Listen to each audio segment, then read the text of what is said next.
woman's life is snuffed out in moments by a person she didn't even know.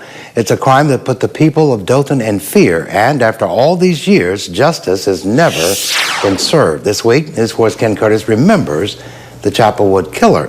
He joins us live with part one of his special series. Ken? It's been more than 25 years since what some consider the most heinous crime in Dothan's history occurred.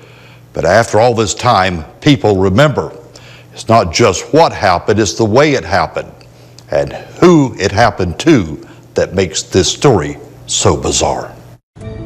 Ozark, Alabama, a small, quaint town, gateway to the home of Army aviation, a good place to raise a child.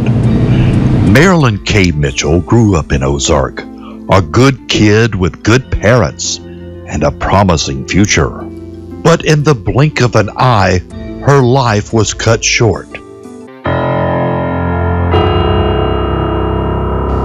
Very short.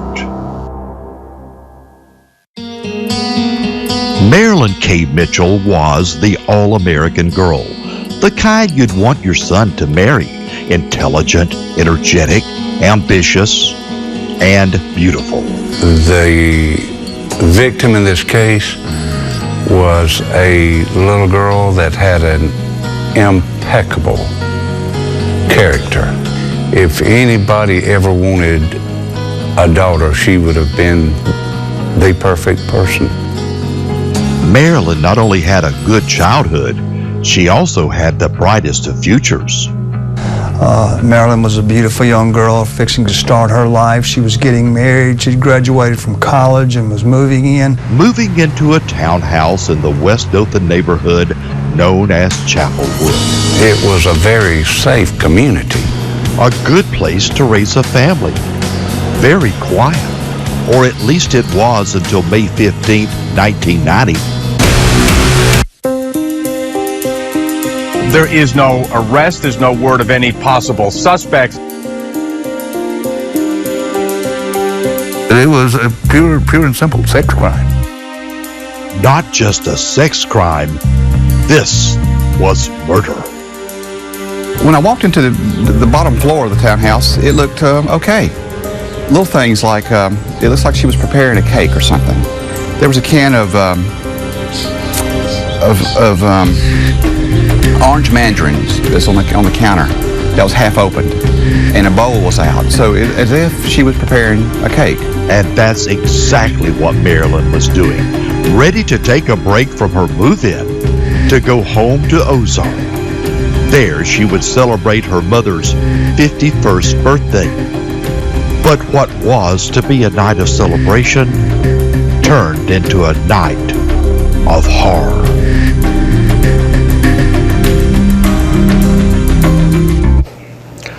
Marilyn Mitchell was only 22 years old, way too young with what happened to her. So exactly what did occur at that Chapelwood townhome? That part of the story tonight at 10. Ken, thanks a lot. The Chapelwood Killer special series, by the way, airs through Thursday. Tonight at 10, we begin our special report on the Chapelwood killer and something very dark in Dothan's history. A 22-year-old lady who became a victim of a very horrible crime. We're joined now by Ken Curtis with another installment of Ken Curtis Remembers the Chapelwood Killer. Yeah, Natasha, first to note that some viewers could find the nature of this story upsetting. It is a very intense story, for this is the tale of tragedy, a crime that left people in Dothan shocked and scared. A crime that took the life of a young woman who had everything going for her. This is the story of the Chapelwood killer. Marilyn Mitchell seemingly had everything going for her. A degree from the University of Alabama, a nursing job at a big hospital, and soon she'd marry the man of her dreams. Growing up in nearby Ozark, Marilyn decided she would live in Dothan. So she rented a townhome in the nice neighborhood known as Chapelwood. People felt safe in that part of Dothan.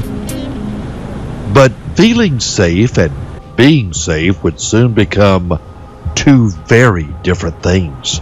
On the afternoon of May 15, 1990, Marilyn was still proudly moving into her new home. It was a shock. When somebody showed up at her door. And what happened next? It's almost unspeakable. He got into the house and then started the rape and murder of Marilyn Mitchell.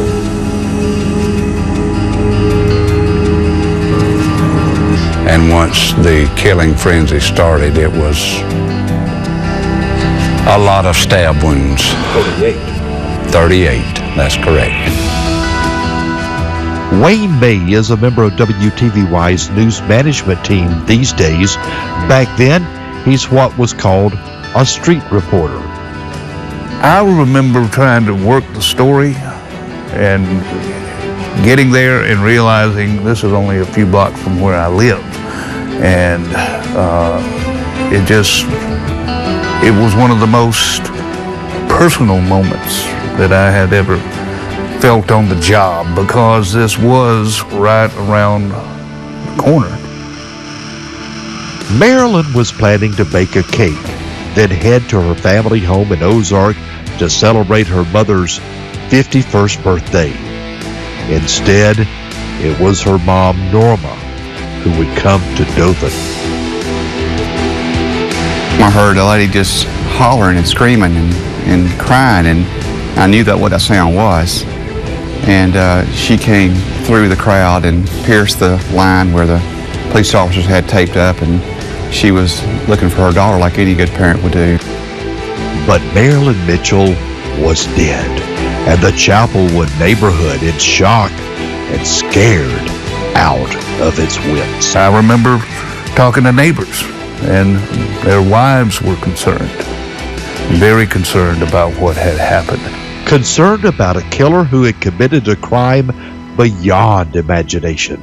A killer so callous that after raping Marilyn Mitchell and stabbing her almost 40 times, he took a shower. And he cleaned himself up and took time to smoke a cigarette.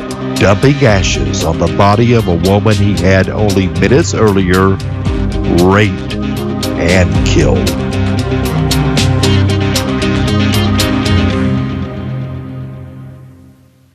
Now, a killer was on the loose, and he would remain that way for quite some time. There's a startling fact about the search for him. We all know the saying, you can't see the forest for the trees.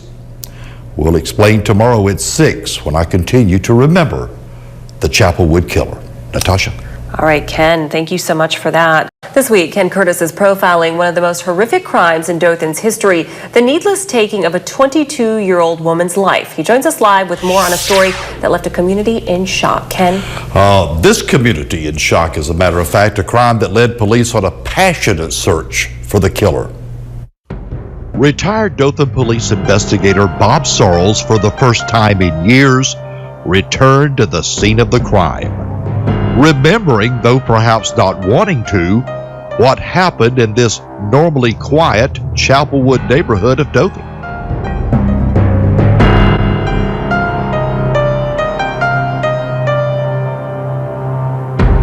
Remembering May 15, 1990, when a man went into a townhome that 22-year-old Marilyn Mitchell had just rented.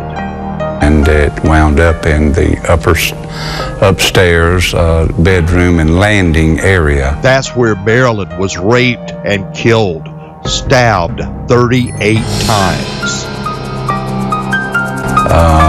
And it looked like that she put up a horrendous fight. But at only 100 pounds, Marilyn didn't have a chance. Her body found by the man she planned to marry just months later. He walked up the stairs and was shocked. They're calling this a homicide. Very unsettling for an awful lot of people. The cops were not just upset, they were angry.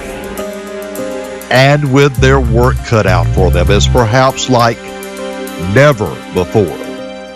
Police routinely go on the assumption that crimes like Marilyn's murder are committed by someone the victim knew. So it was only natural the first person of interest was her fiancé, the man who found Marilyn's body.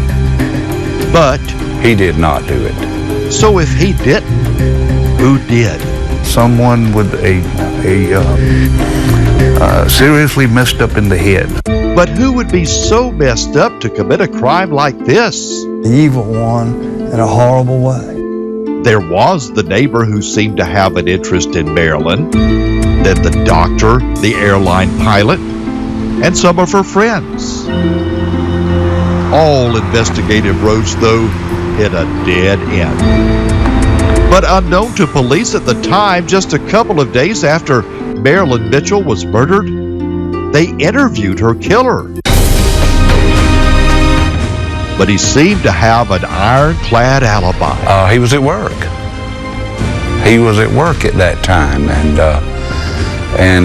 that alibi seemed to hold water. So the investigation into the murder of this bright and energetic young woman was a cold case for a long time. Even though just months after Marilyn Mitchell was killed, he tried to kill again.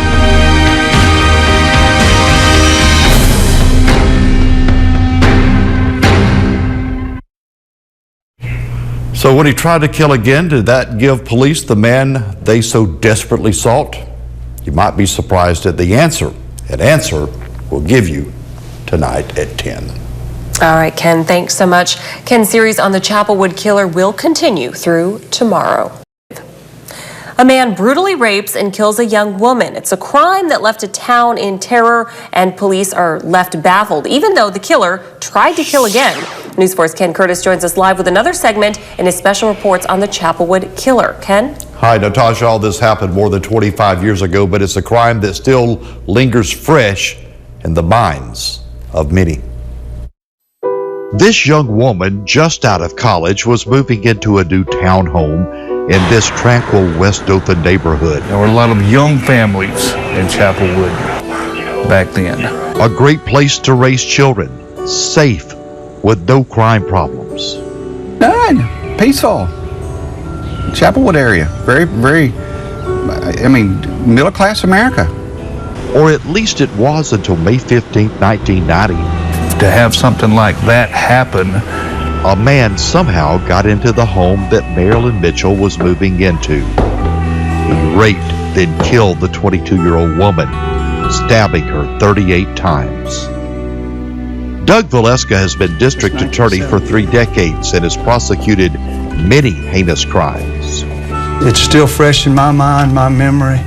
I will never forget it till the day I die. He, like everybody who lived here back then, had never seen a crime like this. it really upset a lot of people that were concerned about their own safety and whether or not this person might strike again. And their worst fears turned into reality. Barely a year later, he did strike again. And it was the same type of crime, although it didn't result in a death. Less than 4 miles from where he attacked Marilyn Mitchell, the killer attacked a woman in this storage warehouse. Where he choked a young girl, stuffed her in the toilet, tried to kill her, and she was smart enough to go limp in the toilet, pretend she was dead, and some people came and he ran off. Had it not been for those people, another woman would have surely died at the hands of the killer. But this time, Artez Hammonds would be caught, taken to trial, and convicted of trying to kill the woman at the mini storage warehouse. But during all that, police still didn't know he was the man that killed Marilyn Mitchell.